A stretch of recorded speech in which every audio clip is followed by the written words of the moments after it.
and look at this.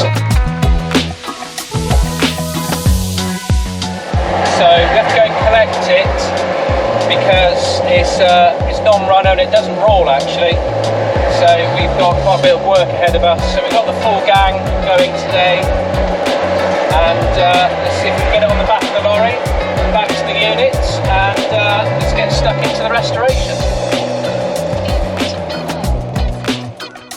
We've arrived at our destination and very exciting for us. The vehicle we've come to pick up is hiding away in this shed. I'll speak to the owner, I'll find out how long it's been there, and I'll be able to give you sort of a potted history on it. But for now, let's just have a little sneaky look, shall we? There she is. Isn't this exciting? So this is a genuine Argentinian Mercedes-Benz G-Wagon that was left on the Falklands at the cease of hostilities in 1982. And it's sat here in a garage ever since.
Here's the registration off of the vehicle. So it means that it was registered by the British Army.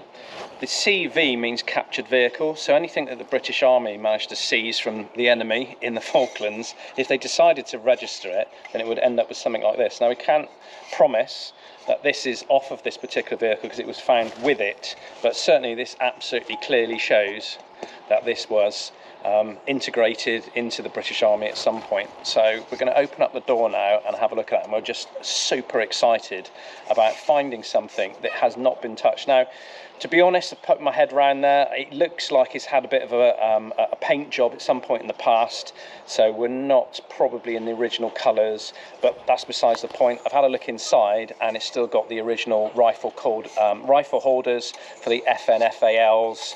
I'm just super excited to find an original one that we absolutely know served on the Falklands. So let's get that door open and let's have a look. Okay, so time for the big reveal.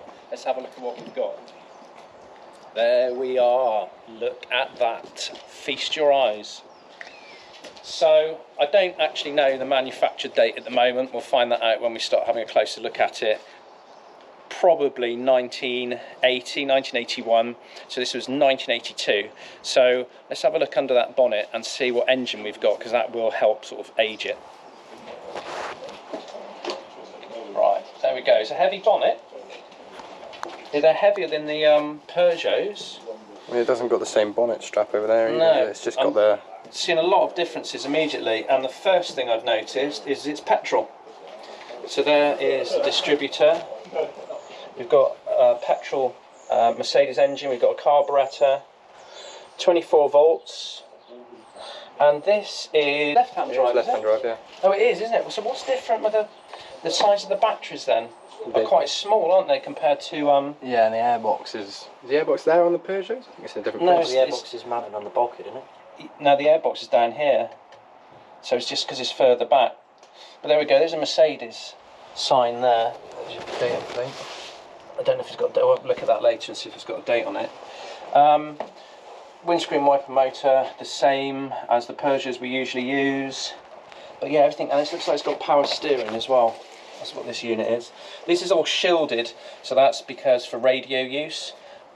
It's not a good thing really on petrol vehicles because you lose a lot of the spark through the casing, so you don't have very good sparks on these. So what we plan on doing is we are going to recover this. We're going to take it back to the unit and then we're going to work on it. And because it's such a special bit of history that we've got here and it's only ever original once, then what we are going to do is treat this with kid gloves. So we are going to be putting oil down the bores, letting it soak for a while. We're going to be putting an endoscope down inside the bores as well to see what sort of state they're in. And that's before we do anything. So there'll be no chucking a battery on it and a bit of fuel down the carb and see if it'll run, because that could potentially ruin what is a historic piece of kit. So we are really going to go with this one with kid gloves all the way through it, and you'll be able to follow us as we do that, as I'll be launching a number of vlogs as we progress through this and get it up running and driving.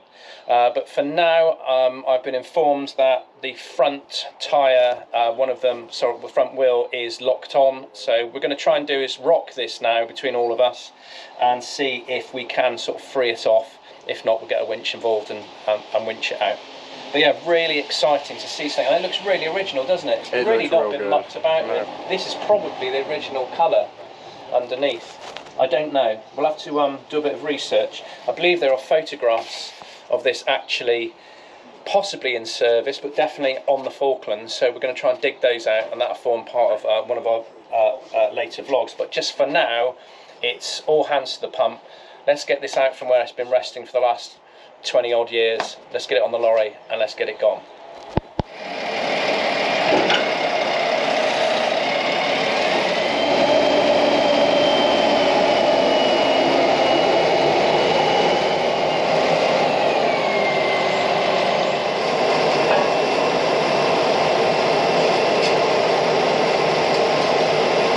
So, sticking in some count of three, 1, 2, 3. Oh, look at this. I can hear it. Okay, this is looking good. Okay, you're right. So you're going to be using the handbrake for braking, alright? Yeah, that's right, cool. That's the one.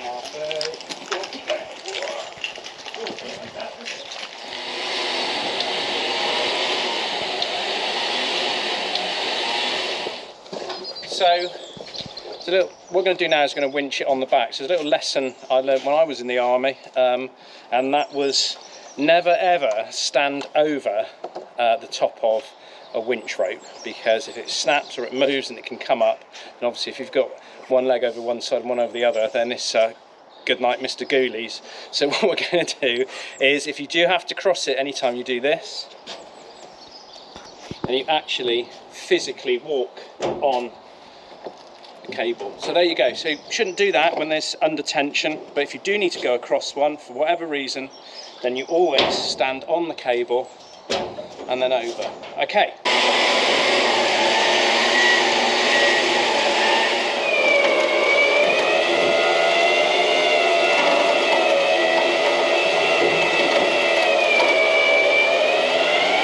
Touch this way a little bit. I do.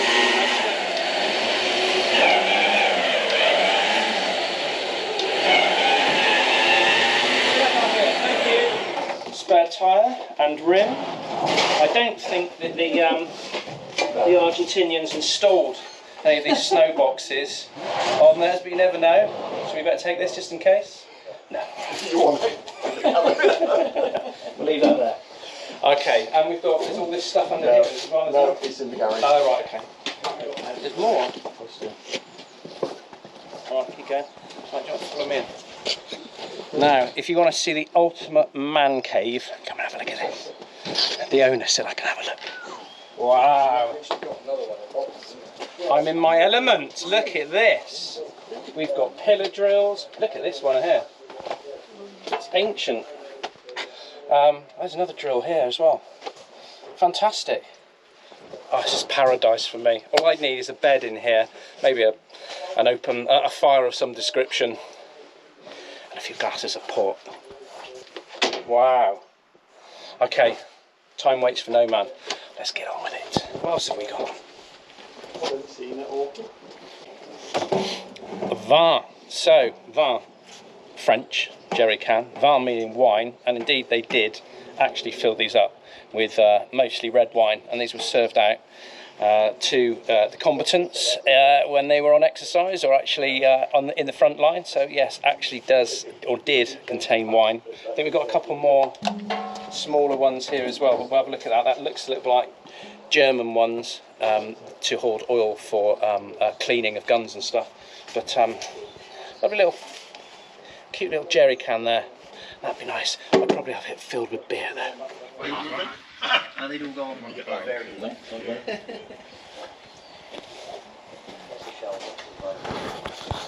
As you've seen in our earlier videos, there's always a bit of vehicle archaeology, we call it, in which we're able to find bits and bob that help us place a vehicle. We don't really need to place this one because we know exactly where it was and what it was doing, but there were actual rounds found inside, so we will take these back, we'll clean these up and we'll try and get the dates on them.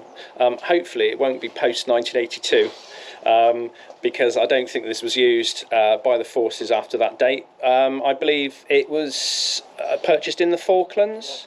Yeah. Were you working there sort of on a contract, or? We were doing the construction of the airfield, so I ended up working in Port Stanley, and I knew a few local lads, and they we got round to talking about them, and we bought them at the auction. Oh right, okay. So how many were at the auction? I have no idea, I'm afraid. Yeah. I don't know. But you lads bid for it, and I took it off with him then. Yeah, you bought 2 of these though, didn't you? And what happened to the other one? In bits, I'm afraid the chassis was junked. Anything useful came back with me. Right. Flat packed in the bag. Yeah. So did this come back in a container? It did actually. Yeah. Yeah. Right, this is quite a find actually. I mean, to find something that's been left. I mean, if you look at one of our earlier videos, we helped restore a panhard armoured car that belonged to the Argentinians, and that had been sat outside for quite a while. I don't think this would have survived if it had been sat outside that length of time, but this is looking really good nick, so we're really, really positive about getting this going. Well, we'll do the research on that. We've got Ollie here, he's an expert on the rounds. What is it, Ollie? 762 by 51. I think so. It does Yeah. sound about my Oh, does it? Oh, that's my eyesight. Can't read that. So that's great. Oh, and it's been fired. I can see that bit. So yeah, isn't that amazing to think that we've actually got ordnance that was used on the Falklands? Let's hope it wasn't used in anger. It was only just in practice. But yeah, that's great, and that needs to stay with the vehicle because it's all part of its history. Just in time, it started raining again, and it's about 2 or 3 degrees here, so it's absolutely freezing. Let's get back. We need to get the sensitive stuff off the back. I don't think we're going to unload it today just because of the rain. We'll get soaked away. So we'll do that in the next video. So thanks for joining us. Tune in for the next episodes, and let's get this back on the road. Cheers.